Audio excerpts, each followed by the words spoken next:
What is going on YouTube? Today I got myself some tacos. I really didn't know what to get today. There's so many things I wanted to get actually, but it's just like, since I finished work so late, I'm like, wow, everything I want is close. So like, what do I actually get today? I don't know. So I settled on some tacos. I live next to a St. Louis bar and grill. It's like pretty popular here in this area. We have like 2 in Brampton, and every time I go in, there's always a bunch of people there, but I feel like it's filled with locals. But yeah, no. So what I got was, this is a lot less food than I thought it'd be.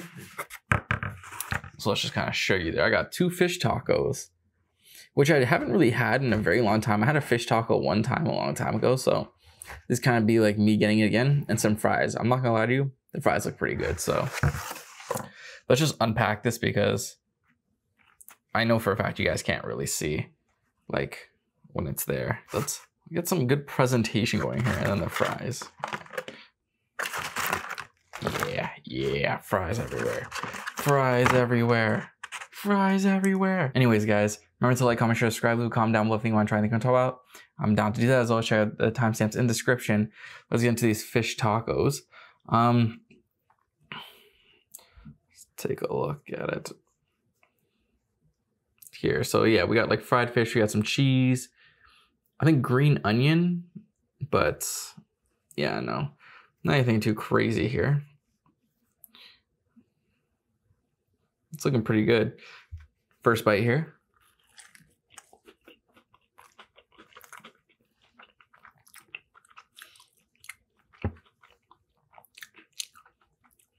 That's pretty good, actually.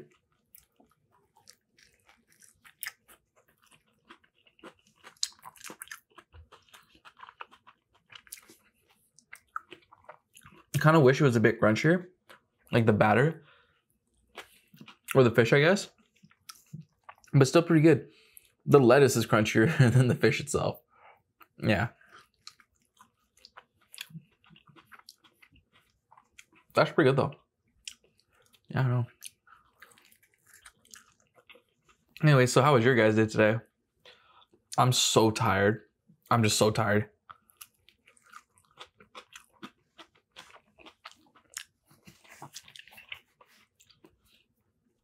Took the craziest nap during my break. It was only like a 20-minute nap, but it felt like 20 years. It was so good. I woke up and I was still so tired, but I just was like, wow, I'm so happy I slept. Because sometimes you need to get that little nap, and I usually get headaches when I nap, but I find that if I nap like for 30 minutes or less, or maybe like an hour or less, I won't wake up with the headache. So I found a sweet spot. Anyways, what I want to talk about today is Blue Beetle, the movie. Before we talk about it, let's get into this fry here. So we'll focus faster. There you go. Yeah, it looks like pretty good fry. It looks like Denny's fries.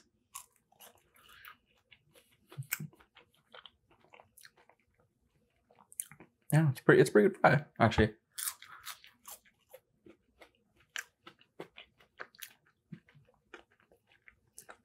Wouldn't necessarily say it's well seasoned, but it's got salt. Anyways, yeah, Blue Beetle. So me and Blue Beetle are interesting because I remember I seen the trailer for it the first time I ever seen it. And I'm like, this movie looks like it's gonna suck. And then I seen the trailer for it again. I'm like, okay, this movie doesn't look too bad. I went to go see this movie. And when I tell you I got pump faked by the scores on Rotten Tomatoes, because this movie's not a 76% out of 100%. This movie is just, I didn't like the movie. Let's just say it like that. Like, I just didn't like the movie.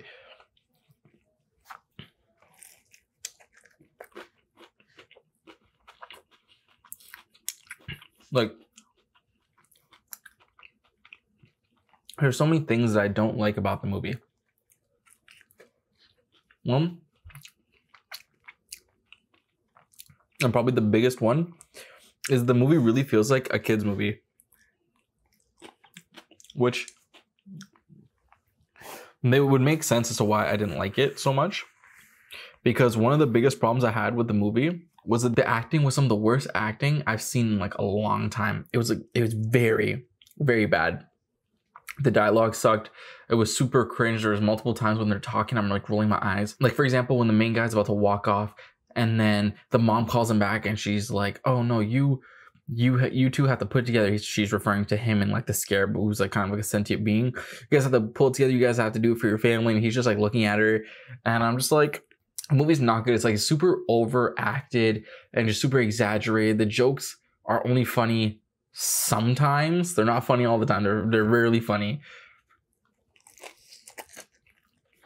The action's all right, but we've seen better action in so many things.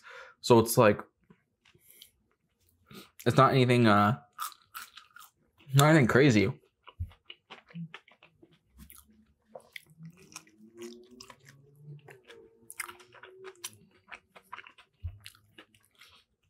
There's also that annoying trope that I hate in shows, and it's in a lot of movies, it's in a lot of shows, it's in anime, it's in everything, where it's like, the main guy will be such a kind-hearted guy. He'll be like, oh, we don't kill people, we don't kill people. But that not killing people is literally to the detriment of your own family. So it's like, you don't want to kill the person to do the right thing. Fine, I get it. But then your own family dies because of it. So it's like, you are technically indirectly killing your family by not, by not killing them.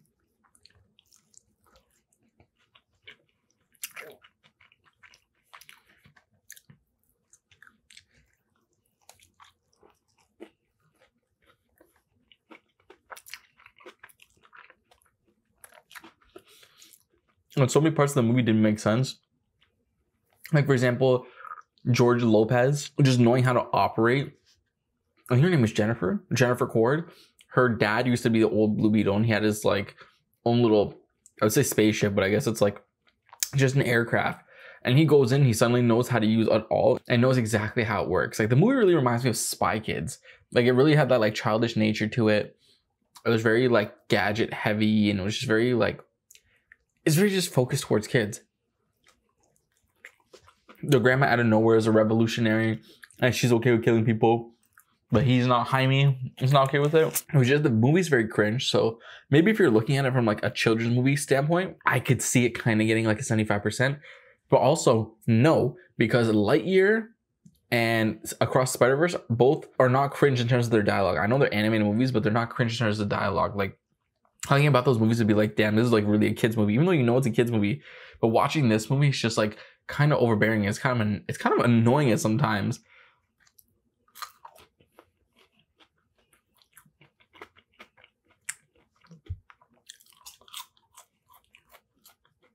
And the reason why I think the movie got such a high rating, to be quite honest with you, is I think it's because there's a lot of like Mexican culture. There's a lot of like showing a depiction of the culture, because there isn't like much representation, at least Mexican representation, where they're like the main people in the movie. I know one good example of a movie where people are like from Mexico and it's like very into like Mexican culture and like the music and all that stuff is Coco, which Coco was incredible, but this one's like that. And I feel like, aside from being a kids movie and judging it like a kids movie, I feel like the fact that they show Mexican representation is another reason why the movie got really high rating, which is fine. That's good. But like, even aside from that, the movie's just not really a good movie, because Shang-Chi had the same thing, if I'm remembering correctly. Like I said, Coco had the same thing as well, but those were actually like good movies. They actually had like good storylines.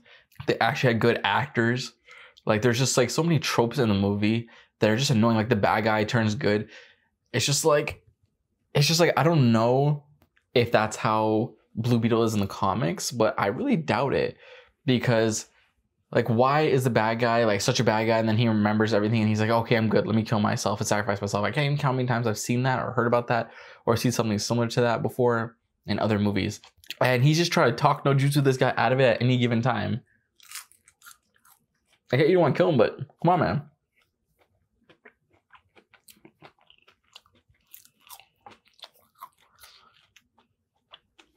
The fighting scenes were cool. They were good. They were nicely choreographed. Like, the times where they're actually like fighting like hand-to-hand combat and things like that is good. But there are times when the CGI is like, no. Like, when I think it's like George Lopez dies, he goes crazy, and then he starts like trying to kill like the main bad guy, and the CGI just kind of like off there. Also, the scarab suit thing said anything you can imagine, then she can make. Why didn't he just imagine something better than a sword that's from like Final Fantasy VII? I don't understand.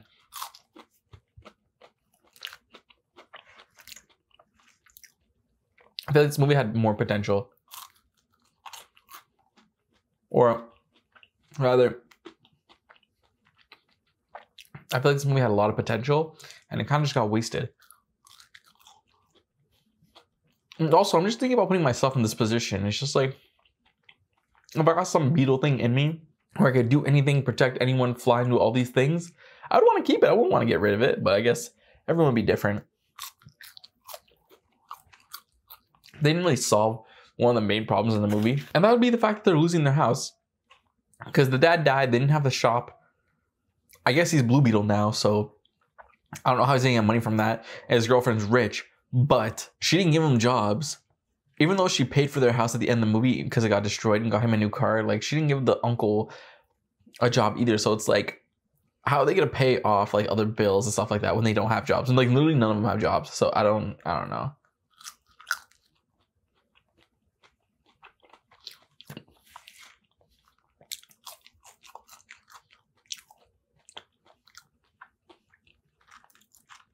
I guess Blue Beetle's a DC movie, I guess, but it was just a bit too like light for me.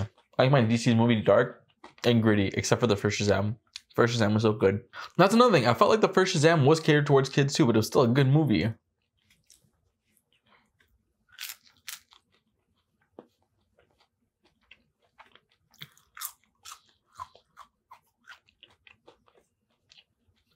That's one reason why I don't listen to Rotten Tomatoes. Because a movie could have like a really powerful like political or societal message and they'll give the movie a high rating regardless of if the movie's good or not. A lot of times.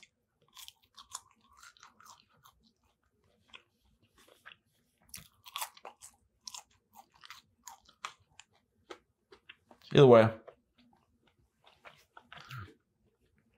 I give the movie like a 5 out of 10. Maybe 4. I just really didn't like it. Like 20 minutes into the movie, I turned to my friend and I'm like, isn't Mira's acting really bad? And then when the movie was finished, the first thing my other friend said that was on the other side of him was just like, the acting in this movie was atrocious, which it was.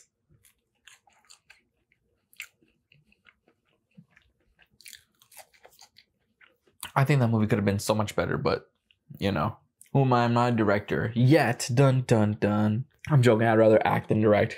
I don't think I would have it in me to direct a whole movie, but who knows? Maybe one day. But anyways, that was St. Louis Bar and Grill. I'd give the tacos probably like a 7.4 out of 10. It was really good. And like I said, I gave Blue Beetle a 5 out of 10. So remember to like, comment, share, subscribe, leave a comment down below if you want to try anything to talk about. I'm down to do that. As always, check out the suggested videos in the side. And yeah, Blue Beetle. Really didn't like the movie. I would say it's a bad movie, but I mean, to each their own. And St. Louis Bar and Grill, fish tacos are really good. 7.4 out of 10. And this is first review. Peace.